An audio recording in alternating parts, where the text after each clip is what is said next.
Hello बच्चों, चलिए देखते हैं प्रश्न देखते हैं। प्रश्न है हमारे पास, इलेक्ट्रॉन अभिगमन किसे कहते हैं।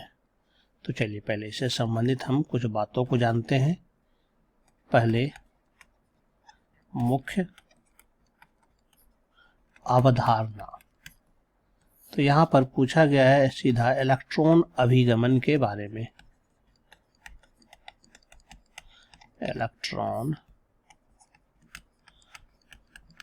अभिगमन, तो यह वास्तव में एटीपी के रूप में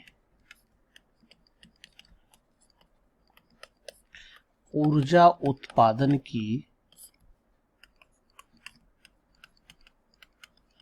प्रक्रिया है,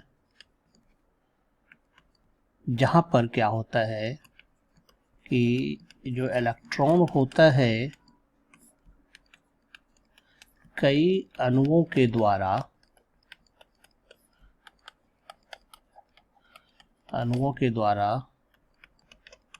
गति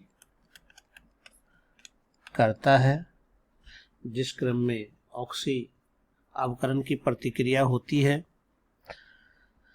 यानी इलेक्ट्रॉन यहाँ पर गति करता है, इलेक्ट्रॉन चलता है, और इस क्रम में जो ऊर्जा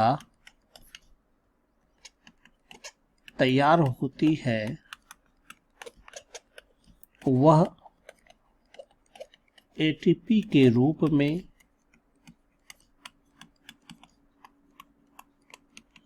संग्रहित होती है। और ये जो अणु रहते हैं इलेक्ट्रॉन को ढोने वाले, यह मुख्य रूप से जो है हरित लवक और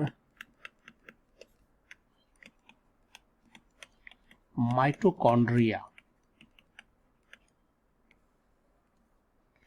के जो झिल्ली होते हैं, झिल्ली पर कई वाहक अणु पाए जाते हैं, और इसी वाहक अणु के थ्रू जब इलेक्ट्रॉन अभिगमन करता है तो एटीपी के रूप में ऊर्जा का उत्पादन होता है।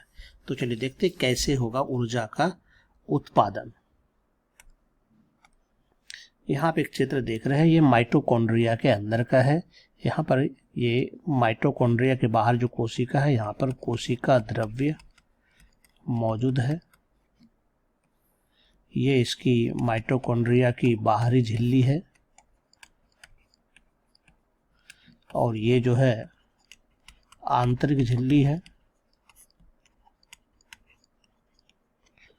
और माइटोकॉन्ड्रिया के अंदर जो जगह होता है जिसको हम लोग कहते हैं मैट्रिक्स, वो इसको हम लोग कहते हैं।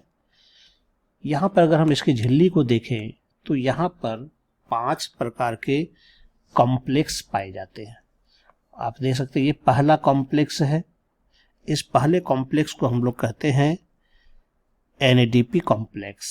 ये जो हमारा हो जाता है पहला, ये एनएडीपी कॉम्प्लेक्स होता है। और ये दूसरा जो होता है ये एफएडी कॉम्प्लेक्स होता है। तो ये 2 कॉम्प्लेक्स, ये तीसरा कॉम्प्लेक्स होता है, यहाँ चौथा कॉम्प्लेक्स है, और ये 5वां कॉम्प्लेक्स होता है। ये 5 झिल्ली पर पाया जाता है, आंतरिक झिल्ली पर। यहाँ पर हम देख सकते हैं इलेक्ट्रॉन का अभिगमन किस प्रकार से यहाँ पर हो रहा है। तो चलिए देखते हैं। यहाँ पर देख सकते हैं एनएडीपी और एफएडीपी 2 प्रकार के अणु हैं।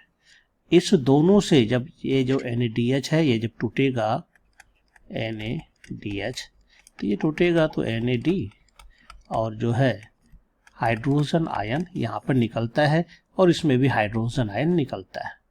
तो यहाँ पर ये क्या करता है, हाइड्रोजन आयन को हम देख रहे हैं इंटरमेम्ब्रेन, यानी कि जो जगह होता है दोनों झिल्ली के बीच में, वहाँ पर हाइड्रोजन को मुक्त कर दिया जाता है, और जो इलेक्ट्रॉन होता है यहाँ से वो कोएंजाइम Q को मिलता है।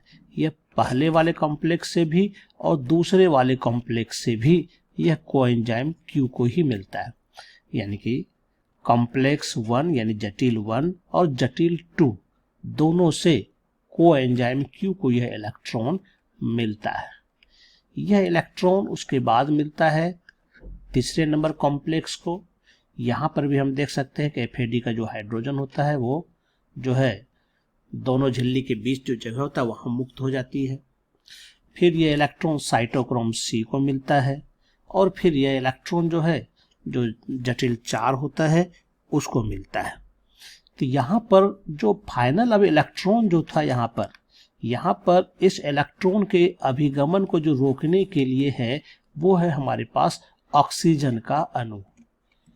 जब इस ऑक्सीजन को यह इलेक्ट्रॉन मिल जाता है तब फिर इसका अभिगमन रुक जाता है और फिर यहाँ पर बनता है एक जल का अणु यहाँ पर तैयार होगा।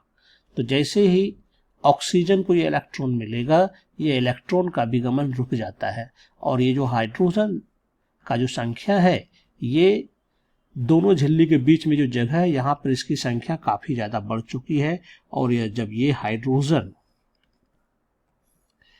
जब हाइड्रोजन इस पांचवें कॉम्प्लेक्स से पांचवें जटिल के द्वारा जो कि एटीपी सिंथेज यहाँ से जब ये बाहर निकलेगा तो इस दौरान जो इसमें जो ऊर्जा होगी वह एटीपी के रूप में यहाँ पर निकलती है। तो इस तरह से यहाँ पर हम देख सकते हैं कि इलेक्ट्रॉनों के अभिगमन से यहाँ पर किस प्रकार से ऊर्जा यहाँ पर निकल रही है। यहाँ पर अगर हम देखें एक बार, यहाँ से जो इलेक्ट्रॉन निकलता है वो मिलता है कोएंजाइम Q को और ये दूसरे नंबर से जो है यहाँ से भी मिलता है तो वो कोएंजाइम Q को मिलेगा।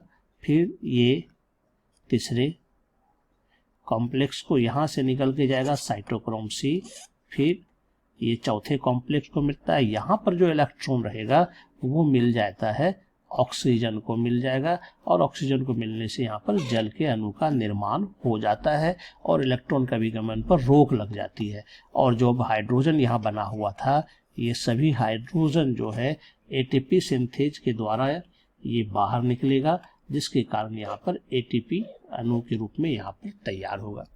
इस तरह से यहाँ पर इलेक्ट्रॉन का अभिगमन होता है। आशा करता हूँ आप समझ गए होंगे। धन्यवाद।